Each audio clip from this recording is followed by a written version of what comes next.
we got my thoughts on last Epoch. This is actually going to be interesting. So this was literally a day ago, and launch was only what, Wednesday, I think. So this would have only been a day after. Obviously, they had a lot of launch issues, but I'm very curious to see like what big creators and stuff like that are thinking of the game. I personally am enjoying it, but obviously it's a long way. You know, it's literally only a couple days fresh. We were all loving Diablo 4 within the first couple days, so we'll see.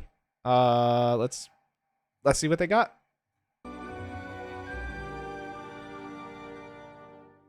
What's going on, everybody? Mortem here, this time bringing you my thoughts on Last Epoch, an action RPG that just recently released from its early access period after a very lengthy time in said early access. I believe something like 5 years if my memory serves, but it finally saw its 1.0 release just yesterday from the time of this video, but February 21st to be a little more specific. And given that I am known to enjoy a good ARPG, a lot of people have been asking for my opinion about this one, which is why this video is going to straddle something between a review and a checkout video, as I don't quite have time to deep dive this thing completely, especially for a game that is... Well, and to be fair, this is 1.0. There's a lot of changes, so we have to kind of take everything that we saw in...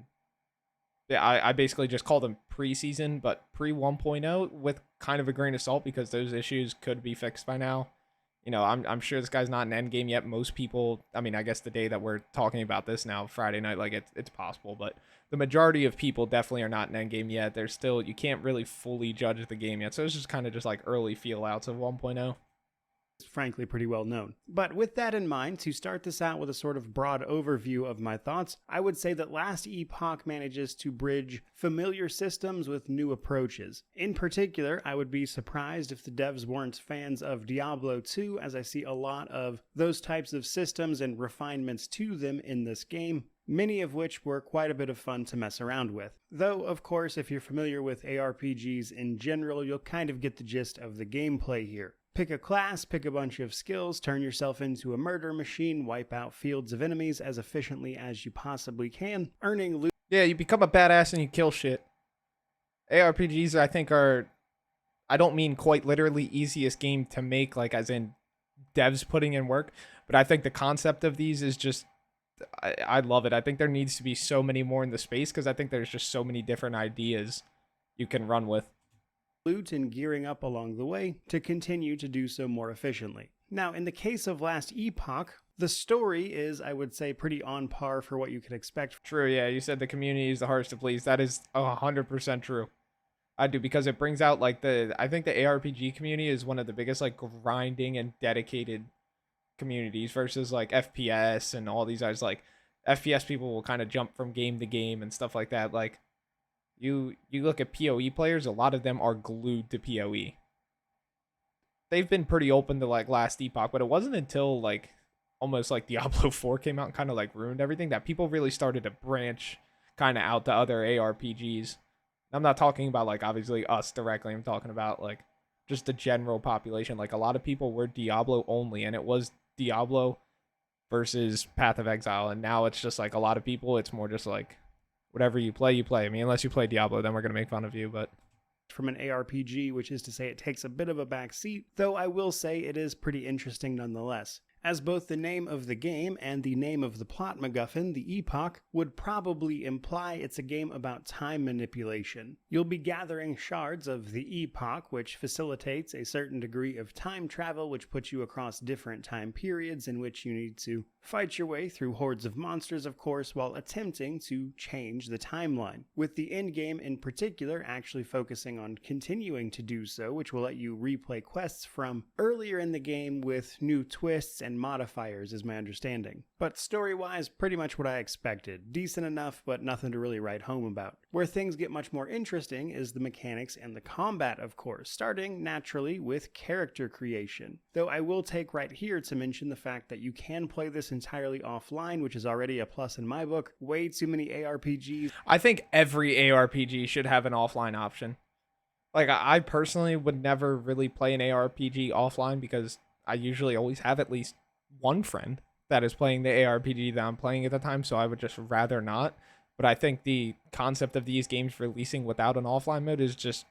I understand it's another mode for them to like keep up on and have to mess with, but I mean, it was a thing for years. It's kind of just drifted out. I think every one of them should have an offline mode, just because.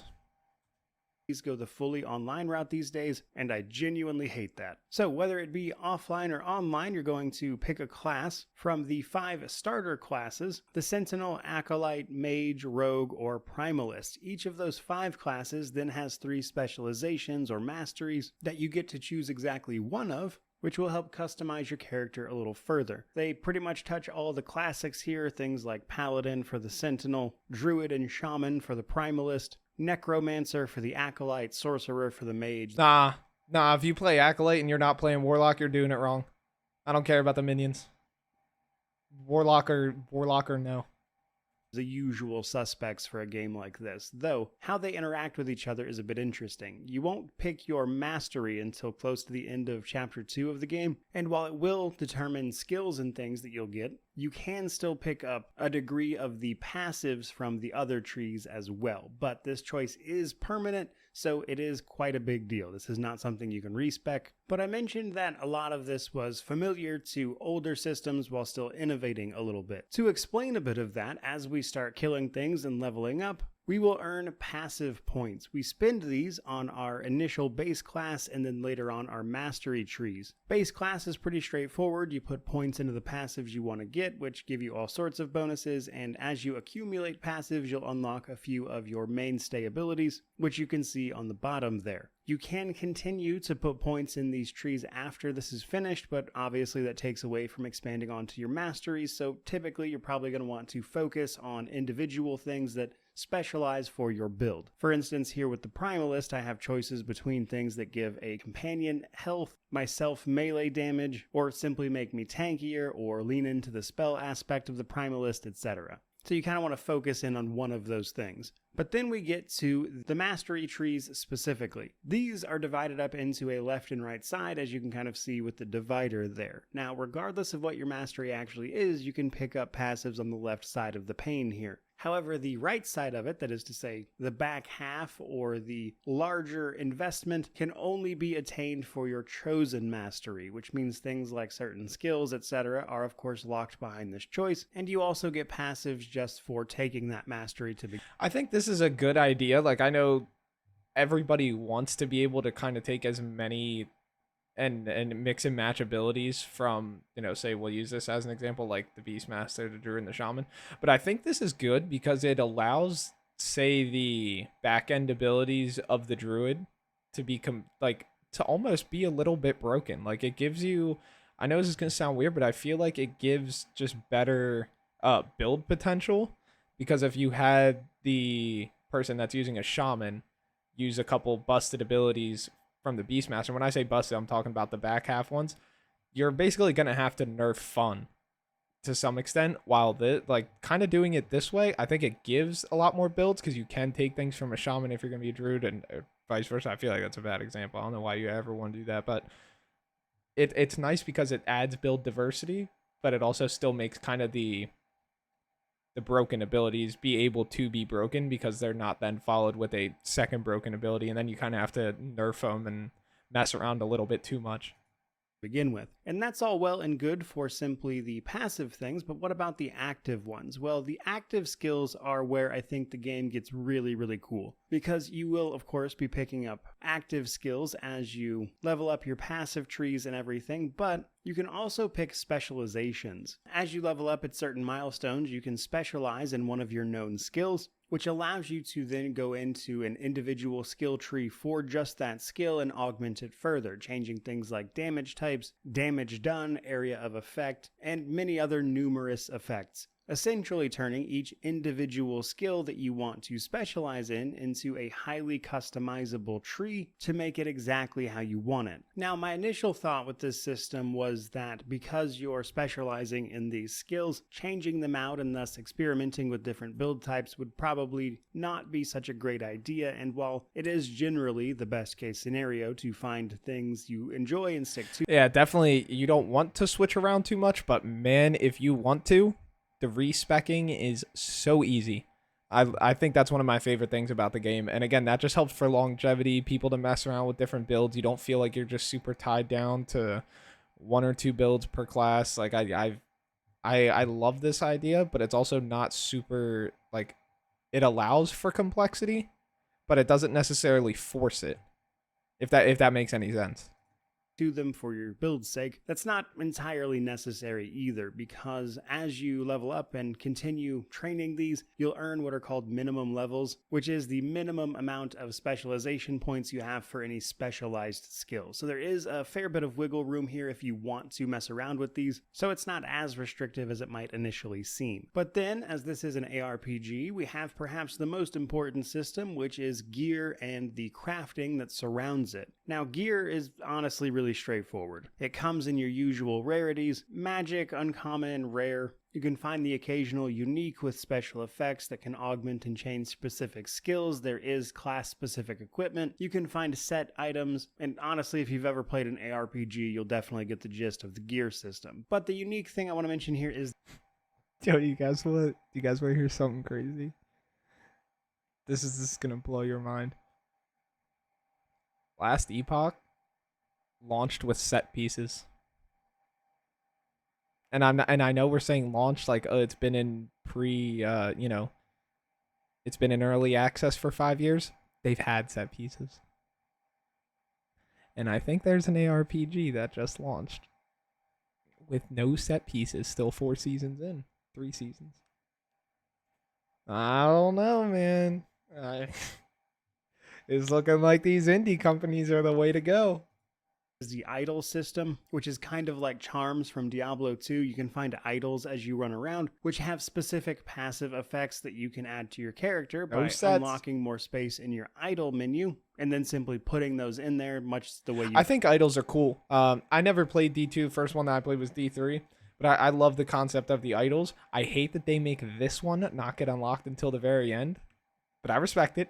The idols and the blessings, though, I think are a really cool thing, but they're not like super hard to understand. I mean, they're simple, straightforward. Might look a little bit confusing, I guess, to some, like a very, very casual ARPG player, but I love the idols. I love the blessings. Such a genius. Like, just, it's a really good idea, and I think they do it really well. Would with charms again in Diablo 2. But what I really like about this system is actually the crafting. You see, Last Epoch's crafting system allows you to tailor exactly what you want to change about an item with relative ease. As you explore, you'll pick up all sorts of craftable materials, things like glyphs. Well, that's you can't craft on that. I'm just letting you know. Shards, etc., as it calls them, that allow you to focus on and change individual aspects of an item. That is to say, you can either upgrade its affixes, swap them out entirely, remove them, re-roll things on the item, add more even. It's basically up to you, but the limit being, of course, the shards themselves, as you have to have them, but also the item's forge potential, as everything you do to an item costs that potential, and you can only change an item so much. So this is a nice... I've never really crafted anything super far. So I don't know how the general kind of community feels about forging potential. But I definitely notice, like, the later game you get, the more forging potential things have. And I feel like the pace in which you're upgrading kind of like your crafting ability and then your forging potential, I think it goes at like a very kind of good rate. Like when you're in the early levels, like things only have like 12, 13 forging potential because you probably only can craft like a couple things on here and just kind of so forth throughout the game. So I like the forging potential. I know I've heard some people just kind of be like, no, like I should be able to do whatever I want. But if you kind of don't have the forging potential, then you have to change the way that this is done. So I like their crafting system a lot. I think it's a lot more beginner friendly than PoE. I'll definitely say PoE's crafting system, I think, is better, but better doesn't necessarily mean easier. You know what I mean? If that makes sense. It's a lot more complex, but I think it's better. I can't mess around with it because I'll brick things. But I think Last Epoch is very good. It's a perfect middle of the road, not super complex, but it's more than just being able to enchant one thing on it. way to go after very specifically what you want while not at the same time being an entirely free-form system that allows you to just immediately craft the best stuff, which is a not dissimilar approach the game takes to trading. Now, I didn't get a chance to experience much of this, but it's my understanding that the trading system sees you siding with either a merchant's guild if you actually want to trade things to people, or taking up a passive that allows you to simply loot more items from killing things out in the world. And that in order to get the most out of this system, you have to earn reputation with your chosen side of that faction system, which will then give you access to the better types of gear, etc. So on a systems level, I think this game really does have a lot going for it. It has a lot of user-friendly systems. The mechanics behind your class are easy to wrap your head around while still allowing a pretty good depth of customization that I would say... You're dumb if you choose Merchant Guild. COF is busted. So I'm assuming COF is the one that it's basically like Magic Find kind of on your gear. Yeah, I've been torn about which one I'm gonna go with. I'm not really at the level yet. I don't know when you get that. My character's like late 30s by now. But I definitely want to do. I'm probably leaning towards almost the Magic Find on your own, because you can still, like, my whole thing with ARPGs, and this is why I think the decision that they made here is the best one, because last Epoch polled their community and they said, how much do you care about trading and do you want trading? And it was almost split 50-50. Some people said, I think an ARPG needs to have trading. It's an essential to the game. And then some people said, I've never traded a day in my life. I don't need it. I like the concept that they have. I think right now we are talking 1.0 just launch. I think it is a little more tailored still to the Magic Find kind of Circle of Fortune, I guess, if that's what we're gonna call it. That's what it is. But I think it's, it's still early, so we'll see how it plays. If you could trade mats, it might be different. True. Yeah, we'll see what they do with that. I'd be surprised if they kind of, because once you start trading mats, you're looking at an entire economy in your game, and that's a big thing to take if you're not ready for it. They definitely need to be in the right mindset if they ever kind of jump into being able to trade mats.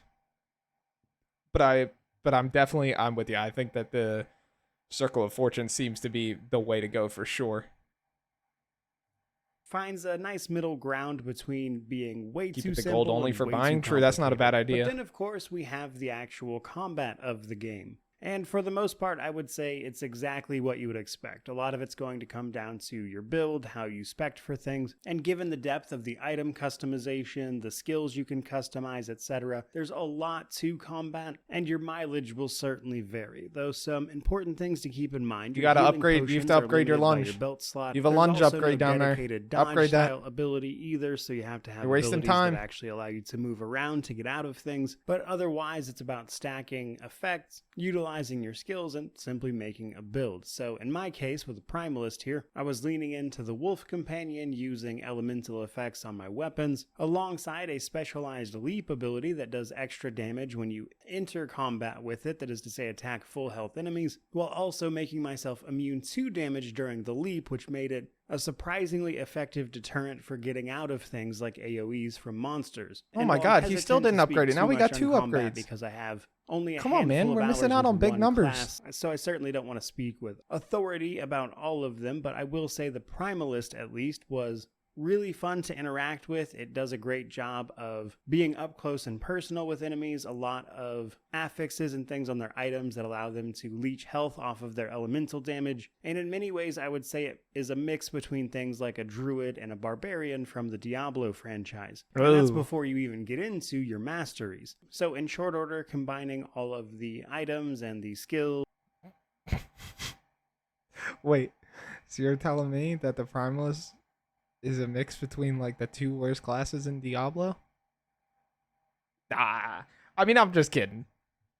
I'm just kidding. I'm sure the Beastmaster plays better in this game than either of those classes do in Diablo. It's fine. And the passives available to me, I was able to make a pretty effective build that was doing very well, while feeling like I was making substantial decisions in regards to how I was tackling combat. How far has he... Why are we not upgrading this? Why are we not upgrading I think it's lunge, but I don't know. I've never played... Okay, never mind. It's definitely not lunge because that's on the Sentinel.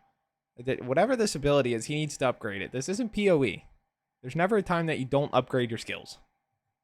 That. So to sort of wrap this video up and summarize everything going on here, at least as well as I can without doing a proper deep dive review like I normally do, I would say that Last Epoch strikes me as an incredibly player-friendly ARPG. There are so many fantastic quality of life things like the auto sort on your inventory, the instantaneous town portal cast, and honestly, I think it's really cool because there's one thing that Last Epoch does, or at least I don't think they do it. But they actually, I don't think that when you see another player in the world, I don't think you actually load their entire inventory plus all of their stash tabs.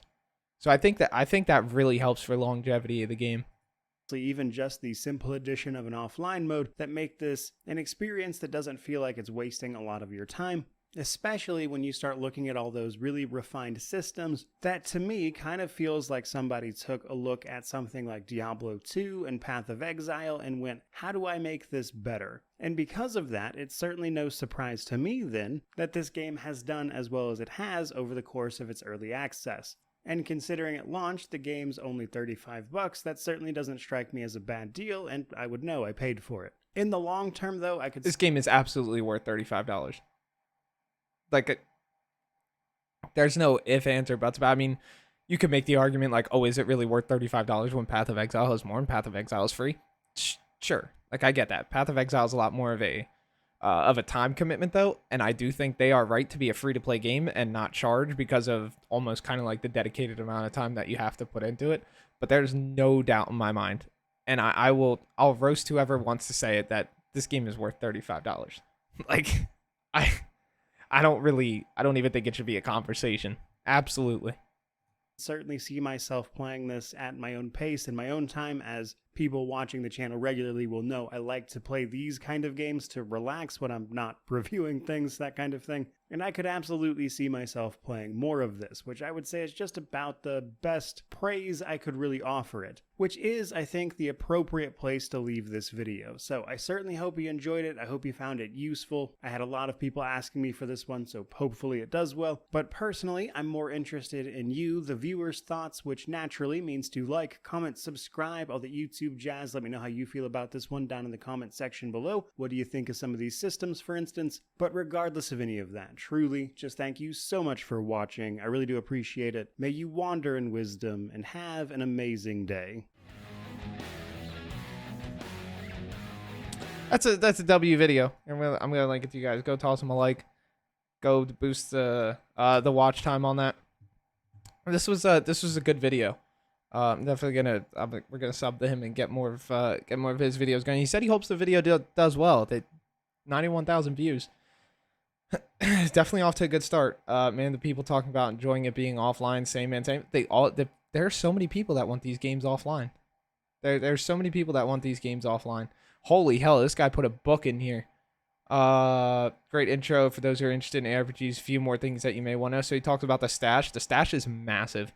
You being able to just buy shit tons of stash tabs and not with IRL money, with in-game gold. I mean, the price goes up every single time, but it's not a problem the later that you get. When you're running more and more out of space, yes, the gold price will go up, but it'll be the same like percentage of your money, if that makes sense. The loot filter is amazing. The loot filter being built into the game and the simplicity of the loot filter is awesome. I think it's great. No build guides needed. I think if you get to like super late end game, you're probably gonna want a build guide. But yeah, I mean, you don't need a build guide for definitely none of the campaign, none of that like early monolith system. I agree. Flexibility end game. I think I agree with this here. So I'm actually curious because this person apparently plays D4. Like it was mentioned before, the theme of Ellie is the middle ground. D4 has a lack of endgame content, and PoE is a very sophisticated and robust but complicated endgame. Last Epoch is right in the middle, while endgame features are more static than PoE. There are several different endgame loops in their mapping system. It's good for target farming, but much less flexible than PoE. I agree. I mean, and the great thing is, when these kinds of games release, usually the only thing that they're working on going forward is endgame. Expansions, seasonal stuff, and all of that stuff usually pertains to endgame. to trade or not to trade, exactly. I think having the option and not being forced down either one is great. 100 hours prior to release, this person played a little bit more than I did. Something I keep coming back to, starting a new character tonight. Wait, what? Just starting a character and I plan on carrying it on to endgame? Yeah. 420 hours in early access, without a doubt, my favorite are ARPGs. Yeah, I mean it's a good game. I think it's got a lot of potential. Same with a lot of the other games right now. Kind of how we were just talking about Power World a little bit before this. Um, a lot of potential. I hope they keep it rolling the way it is. Just add some more endgame stuff slowly but surely. You're not really in like a press like a Diablo to where you need to just go and throw a bunch of garbage endgame bosses in there. But it's gonna need it eventually, I think. Once people, I bet you in like the next 2 weeks, as more and more people get the end game, we're gonna say Last Epoch needs more. But I think the monolith system is just it's a pretty long grind, so it'll take the casual or even the medium core player base a good amount of time to get there. But good video, I agree. I'm ready to grind some more tonight of it, to be honest.